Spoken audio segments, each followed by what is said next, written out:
Marks తక్కువ వస్తున్నాయని tuition లో వేశాం, అయినా సరే చదవట్లేదంట. సిగ్గనిపించట్లేదా నీకు?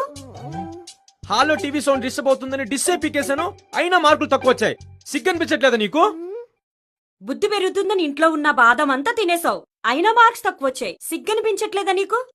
స్కూల్లో కాంపిటీషన్, ఎగ్జిబిషన్, యాక్టివిటీస్, ఈ activities, paper, pen, book, rubber, colour, ink అడిగినవన్నీ ఇప్పించాను, అయినా కానీ మార్కులు తక్కువ వచ్చాయంటే సిగ్గనిపించట్లేదా నీకు? సిగ్గు గురించి మీరిద్దరు మాట్లాడకూడదు. ట్యూషన్ ఫీజు 500 అయితే నాన్న దగ్గర 800 తీసుకుంటావు. అప్పుడు నీకు సిగ్గు అనిపించలేదా అమ్మా? అమ్మ టీవీ సీరియల్స్ చూస్తూ పని చేయడం లేదని టీవీ కనెక్షన్ తీసేసి నా కోసం తీసేసావని చెప్పావు. అప్పుడు నీకు సిగ్గు అనిపించలేదా నాన్న?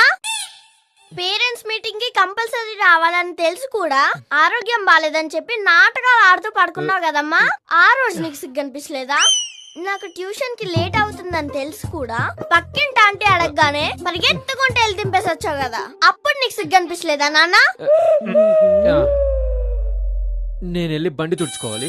నాకు బట్టలు ఉతికేది ఉంది. ఏంటిద్దరు వెళ్ళిపోతున్నారు? ప్రోగ్రెస్ కార్డులో సైన్ చేసి వెళ్ళండి, అలాగే తీసుకెళ్తే నాకు సిగ్గులేదనుకుంటారు.